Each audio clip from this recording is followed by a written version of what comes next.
Ever heard the saying, "Hell hath no fury like a woman scorned"? Well, today we're flipping the script. This is the story of Owen, a guy who learned that loyalty isn't always a two-way street, and how he got the most satisfying revenge imaginable. Owen and Natalie were the classic high school sweethearts. They met in senior year, fell hard and fast, and for a while, it seemed like a real-life fairy tale. They went to the same college, shared a dinky apartment, and dreamed about their future together. Owen was all in. He worked 2 part-time jobs while studying engineering, all to build a stable foundation for them. He pictured a house, a dog, maybe a couple of kids down the line. To him, Natalie was his endgame.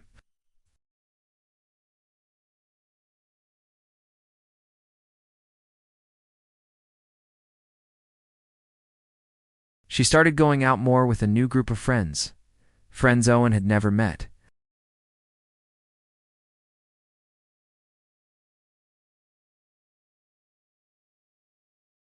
Owen noticed, of course.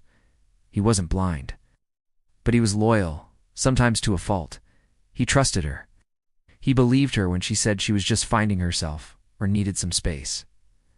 The breaking point came during their final year of college. It was a huge deal, the first big step in the life he was trying to build for them.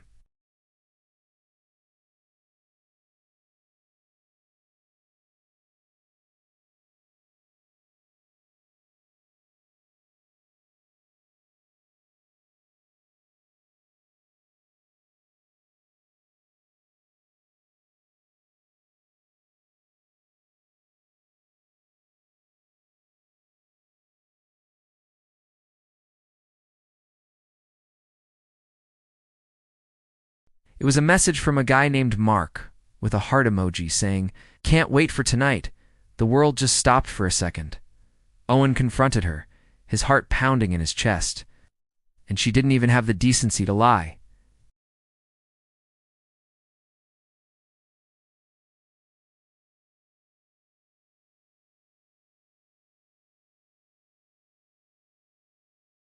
Then came the final blow. She told him he needed to move out.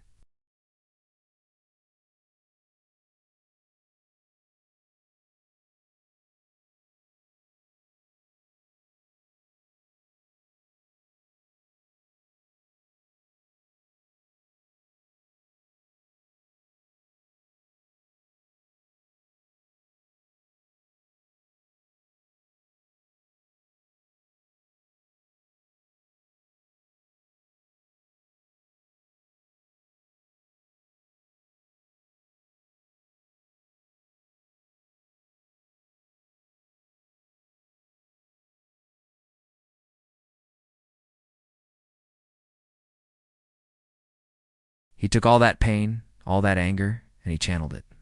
He dove headfirst into his internship. He was the first one in the office and the last one to leave. He wasn't just doing his job, he was mastering it. He volunteered for the toughest projects, the ones everyone else avoided. He absorbed information like a sponge, learning from every engineer, every manager, every challenge. While Natalie was posting glamorous photos of her new life with Mark, fancy dinners, weekend getaways, designer gifts, Owen was posting nothing. He went completely dark on social media. The outside world, it looked like he had fallen off the face of the earth. But in reality, he was laying the groundwork for his new empire. His bosses at the internship took notice of his incredible work ethic and innovative ideas. When the internship ended, they didn't just offer him a job, they created a position for him.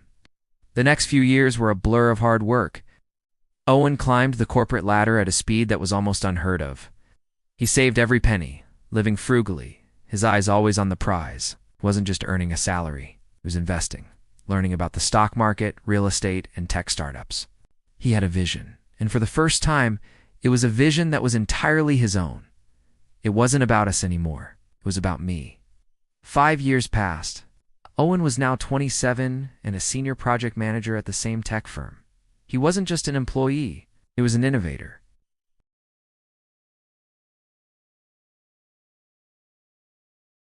He was fit, confident, and had built a life that his 22-year-old self could only dream of. He owned a beautiful condo downtown with a view that could make you cry. He traveled, He had great friends, and he was genuinely happy. And Natalie? Well, life hadn't been as kind.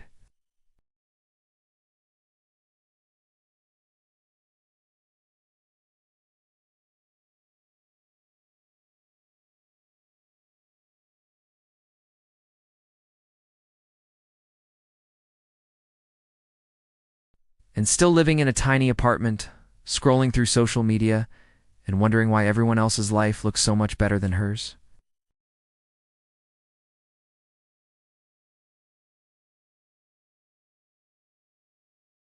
It was a huge event, and Owen was one of the keynote speakers. He was on stage, talking about innovation and the future of technology, commanding the attention of 1,000 people.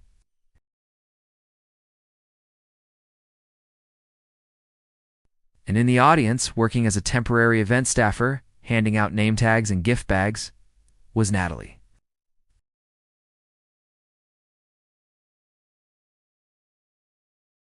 But then she heard his name announced, Owen Miller, and her blood ran cold.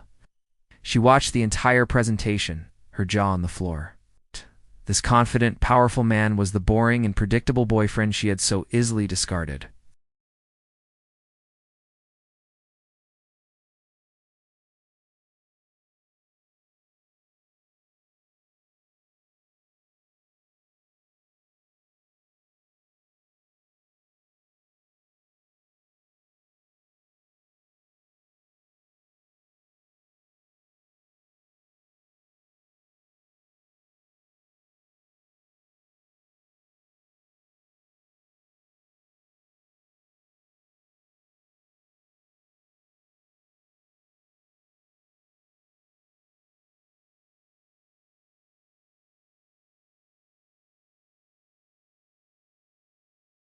It's been a while. Hope you're doing well.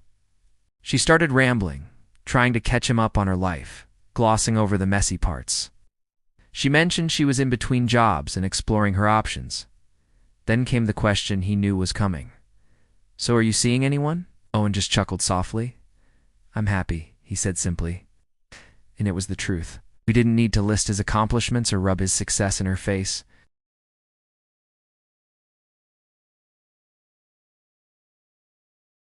He politely excused himself, saying he had a meeting to get to. As he walked away, he didn't look back. He didn't need to. He had one. It's not by getting revenge on her, but by building a life so incredible that her absence was a footnote, not the main story. His revenge wasn't loud or explosive. It was quiet, and it was complete. It was the success he built from the ashes of the world she had burned down. And that, my friends, is the best kind of revenge there is. Thanks for watching. If you have a story about turning a bad situation into a major win, drop it in the comments below. We'd love to hear it. And don't forget to like and subscribe for more stories like this one. We'll see you next time.